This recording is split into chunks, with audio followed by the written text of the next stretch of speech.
सोचिए, अगर मैं आपको कहूँ, हर शहर में एक ऐसा समय होता है जब सब कुछ रुक जाता है, हर घड़ी थम जाती है और सिर्फ एक आखिरी रात बचती है। एक ऐसा समय जो 12 बजे कहलाता है। आज मैं आपको सुनाऊंगा 12 पीएम आखिरी रात, एक कहानी जो सिर्फ डराती ही नहीं बल्कि आपकी रूह तक हिला देगी। लेकिन सावधान रहें, अगर आप अकेले हैं या 12 बजे रात के बिल्कुल पास ये वीडियो देख रहे हैं, तो आगे बढ़ने से पहले सोच लें, कहीं ये रात आपको डरा न दे। सिर्फ रात नहीं होती, कुछ घड़ियां वक्त नहीं होती।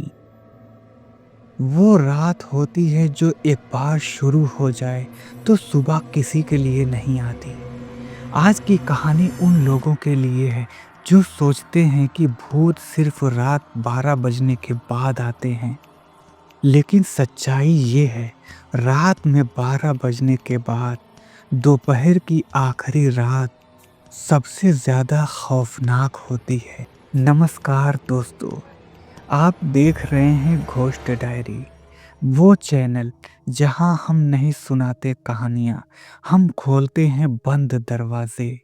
यहाँ जो किस्से सुनाए जाते हैं वो किताबों में नहीं मिलते, क्योंकि जो लोग उन्हें जानते थे वो अब इस दुनिया में नहीं हैं।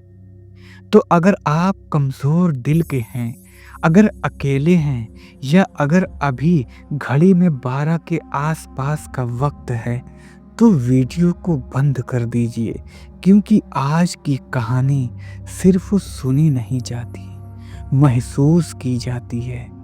चलिए अब बिना देरी के कहानी को शुरू करते हैं। शहर का नाम था देवगढ़, एक ऐसा शहर जहां दोपहर भी अजीब तरह से भारी लगती थी।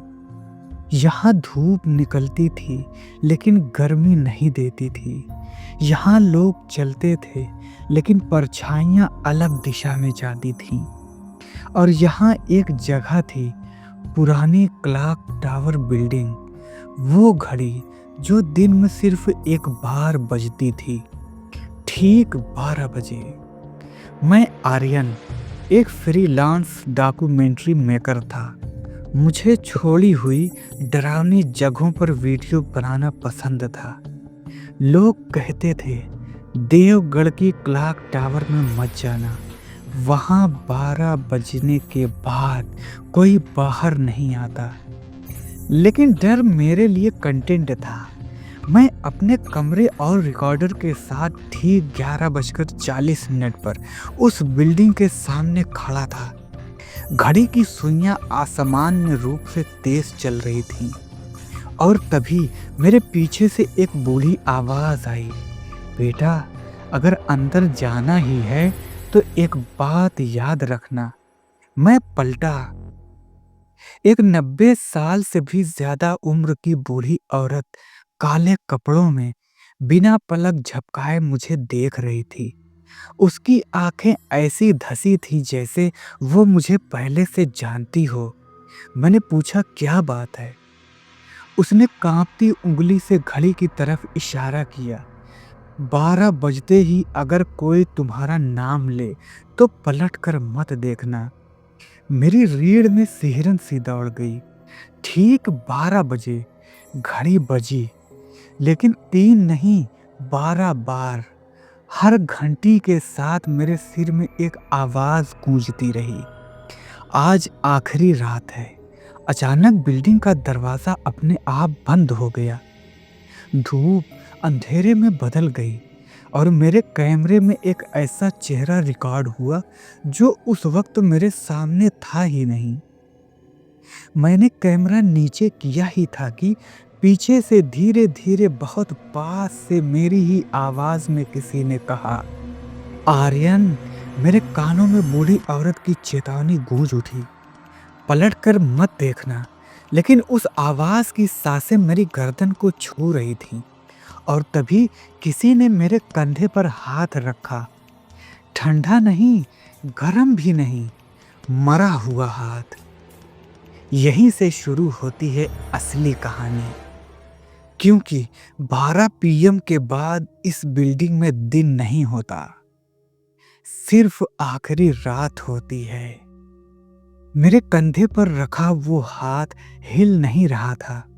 मैं पलट नहीं सकता था, क्योंकि मुझे याद था, अगर 12 पीएम के बाद कोई तुम्हारा नाम ले तो पलट कर मत देखना। लेकिन इंसानी दिमाग डर के सामने सबसे पहले टूटता है। मेरे कैमरे की रिकॉर्डिंग अब भी चल रही थी, रेड लाइट जल रही थी, और उसी छोटे से स्क्रीन में मुझे कुछ ऐसा दिखा जिसने मेरी रूह को हिला दी। कैमरे की स्क्रीन में मेरे पीछे कोई नहीं था, लेकिन मेरे कंधे पर हाथ साफ दिखाई दे रहा था। एक अधूरा हाथ जिसकी उंगलियां जरूरत से ज्यादा लंबी थी, नाखून काले और त्वचा ऐसी जैसे सालों से जमीन के नीचे दबी हो। मेरे मुंह से आवाज तक नहीं निकल रही थी। तभी वही आवाज फिर आई, अब पहले से ज्यादा पास। आर्यन, ये रात खत्म नहीं होती। अचानक घड़ी की हरकत रुक गई। पूरा टावर सन्नाटे में डूब गया, और तभी नीचे की ओर जाती सीढ़ियों से पीली सी रोशनी जल उठी। वो रोशनी मोमबत्ती की थी। 1, 2, 3, कुल 12 मोमबत्तियां। हर मोमबत्ती के पास एक एक बूढ़ा इंसान खड़ा था। उनके चेहरे झुके हुए थे, आंखें नहीं दिख रही थी, लेकिन सब एक साथ धीमी आवाज में कुछ बोल रहे थे। रात पूरी करो, तभी छुटकारा मिलेगा। मैं डरते डरते सीढ़ियां उतरा। जैसे ही मैं आखिरी सीढ़ी पर पहुंचा, सबने एक साथ अपना चेहरा उठाया। मेरी चीख गले में अटक गई। उन सब चेहरे एक जैसे थे, झुर्रियां, कटे हुए होंठ और आंखों की जगह खालीपन। उनमें से एक आगे आया, उसकी आवाज जैसे कब्र के अंदर से आ रही हो। हम ही हैं इस शहर के पहले लोग। हमने ही इस घड़ी को बनाया, और हमने ही 12 पीएम को कैद किया। उस बुजुर्ग ने दीवार की ओर इशारा किया। वहां एक पुरानी तस्वीर टंगी थी। तस्वीर में पूरा शहर खुश दिखाई दे रहा था, और बीच में वही क्लॉक टावर। बुजुर्ग बोला, ये शहर कभी अमर होना चाहता था। हम बुजुर्गों ने एक पूजा की, जिसमें वक्त को रोकने की कुर्बानी दी गई थी। मैंने कांपती आवाज में पूछा, कुर्बानी? किसकी कुर्बानी? सबने एक साथ आवाज दिया, हमारी कुर्बानी। एक और बुजुर्ग आगे आया। उसके गले से रस्सी के निशान थे। हम सब ने अपनी जिंदगी 12 पीएम को सौंप दी, ताकि शहर हमेशा जवान रहे, लेकिन बदले में हमें फंसा गए। उसने मेरी ओर उंगली उठाई। हर कई सालों में कोई एक आता है जो हमारी आखिरी रात पूरी करता है। मेरे पैर कांप गए, और अगर कोई पूरी ना करे, सभी बुजुर्ग एक साथ बोले, तो वो भी हमसे एक बन जाता है। मैं पीछे की तरफ हट गया, और तभी मेरी नजर दीवार पर लिखे नामों पर पड़ी। सैकड़ों नाम, सब कटे हुए, मिटे हुए, और सबसे नीचे ताजा लिखा था, आर्यन। मेरे कानों में फिर आवाज गूंजी, 12 पीएम की आखिरी रात शुरू हो चुकी है। अब सुबह सिर्फ एक ही दिखेगा। और तभी ऊपर से घड़ी की सुई उल्टी घूमने लगी। पूरा टावर हिलने लगा, और बुजुर्गों की आंखों से काला तरल बहने लगा। घड़ी की सुइयां उल्टी घूम रही थी। हर टिक टिक के साथ मेरे दिल की धड़कन तेज होती जा रही थी। पूरा क्लॉक टावर ऐसे कांप रहा था, जैसे कोई चीज अंदर से बाहर निकलना चाहती हो। बुजुर्गों की आंखों से बहता हुआ काला तरल जमीन पर गिरते ही सांप की तरह रेंगने लगता। मेरे पैरों के पास से गुजरते हुए वो फुसफुसाया, रुको मत। मेरे सामने एक दरवाजा अपने आप खुला। दरवाजे के ऊपर खून से लिखा था, आखिरी रात यहाँ पूरी होती है। अंदर कदम रखते ही मेरी नाक में जले हुए मांस की बदबू भर गई। कमरे के बीचों बीच एक पत्थर का मंच था और उस मंच पर 12 कंकाल गोल घेरे में रखे थे। हर कंकाल के माथे पर एक ही निशान, घड़ी की सुई। मेरे पीछे वही पहला बुजुर्ग खड़ा था। अब उसका चेहरा धीरे धीरे पिघल रहा था। हम मरे नहीं थे, हम हमें हमें जिंदा जिंदा वक्त में बांध दिया गया था। उसने मंच की ओर इशारा किया। हर कंकाल एक बुजुर्ग का है और हर बार आखिरी रात में एक नया नाम जुड़ता है। मैं चिल्लाया, मैं नहीं मरूंगा। सब बुजुर्ग एक साथ हंसे। उनकी हंसी में दर्द था और पछतावा भी। दीवार पर उकेरा गया एक नियम अब मेरे सामने चमकने लगा। जो 12 पीएम की आखिरी रात पूरी करना चाहता था, उसे किसी एक को अपनी जगह देना होगा। मैं समझ गया, या तो मैं मरूं या कोई और। अचानक कमरा ठंडा पड़ गया और मेरे सामने वही चेहरा फिर से प्रकट हो गया जो कैमरे में दिखा था। लेकिन अब वो साफ दिख रहा था। वो चेहरा मेरा ही था। मरी हुई आंखें, कटी हुई जीभ और टूटी हुई गर्दन। उसने मेरी ही आवाज में कहा, मैं वो हूं जो नियम नहीं तोड़ पाया। अब तुम मेरी जगह लोगे। मेरे सामने 2 रास्ते खुल गए। एक तरफ वो मंच, दूसरी तरफ एक लोहे का दरवाजा जिस पर लिखा था, शहर की मुक्ति। बुजुर्ग बोले, अगर तुम मंच पर गए, शहर बच जाएगा। अगर दरवाजा खोला, तुम बच जाओगे। लेकिन शहर हमेशा के लिए 12 पीएम में फंस जाएगा। मेरे हाथ कांप रहे थे। मैंने जिंदगी में कभी इतना भारी फैसला नहीं लिया था। घड़ी अचानक रुक गई। टावर में एक आखिरी गूंज हुई। 1 मिनट बचा है। बुजुर्गों ने एक साथ अपनी आंखें बंद कर ली। पूरा शहर सांस रोके खड़ा था। अब सवाल ये नहीं है कि मैं क्या करूं। सवाल ये है, आप क्या चाहते हैं? क्या मैं खुद को कुर्बान करूं या शहर को शराब में छोड़ दूं? घड़ी की सुई कांप रही थी। पूरा क्लॉक टावर सांस ले रहा था, जैसे कोई जिंदा चीज अंतिम पल गिन रही हो। मेरे सामने दोनों रास्ते खुले थे, लेकिन मेरे पैरों ने अपने आप शहर की मुक्ति वाले दरवाजे की ओर कदम बढ़ा दिए। जैसे ही मैंने लोहे का दरवाजा छुआ, पूरा कमरा जल उठा। आग नहीं थी, लेकिन जलन थी। मेरे कानों में एक साथ सैकड़ों आवाजें गूंज उठी। भागो मत, तुम चुने गए हो। हम भी ऐसे ही मरे थे। मेरे सामने जमीन फटने लगी और उसमें से एक एक करके वो सभी लोग बाहर आने लगे जिनके नाम दीवार पर लिखे थे। उनके शरीर अधूरे थे।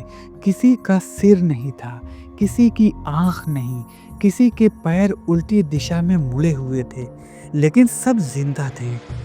यह शायद मरने से भी बदतर हालत में थे। उनमें से एक मेरे बिल्कुल पास आया। उसका चेहरा सड़ा हुआ था, लेकिन आवाज बिल्कुल साफ। मैंने भी दरवाजा चुना था। मैं आजादी चाहता था। उसने अपने सीने की ओर इशारा किया। वहां घड़ी की सुई अब भी चल रही थी। अब मैं हर दिन 12 पीएम मरता हूँ।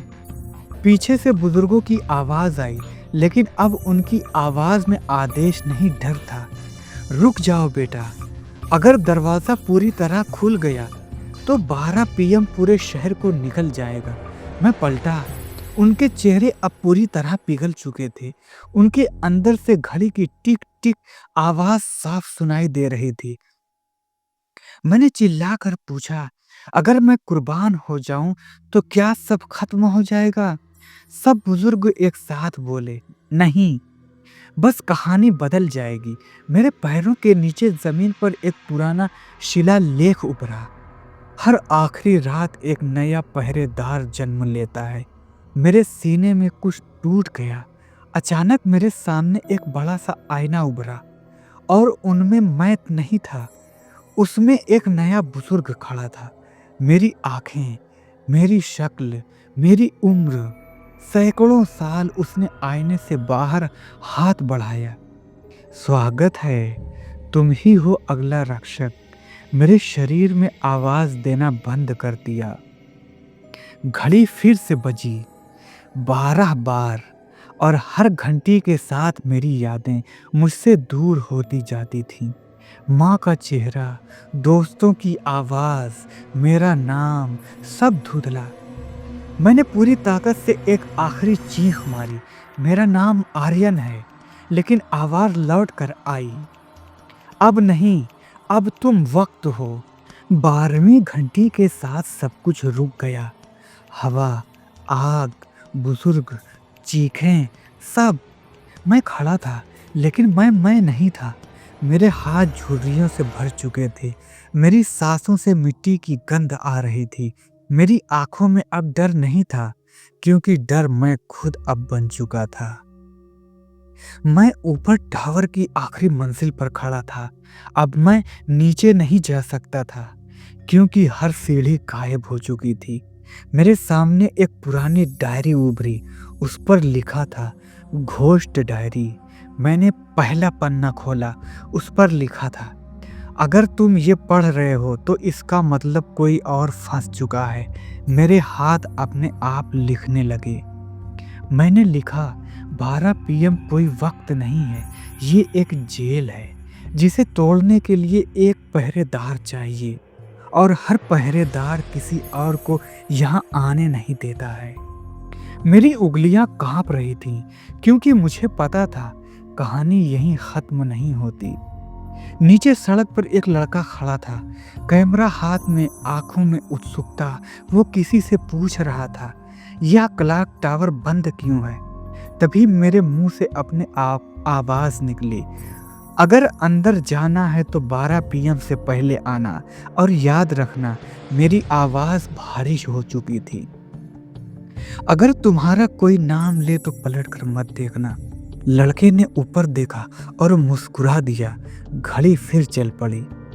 दोस्तों, आपने अभी जो सुना वो सिर्फ एक कहानी नहीं थी, क्योंकि अगर आप ये वीडियो ठीक 12 पीएम के आसपास देख रहे हैं तो मुमकिन है क्लॉक टावर अब आपको देख रहा हो।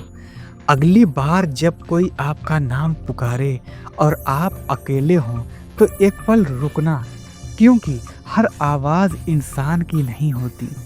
यह था घोस्ट डायरी, जहाँ कहानियाँ ख़त्म नहीं होती, बस अगला शिकार चुन लिया जाता है। धन्यवाद मेरे प्यारे साथियों।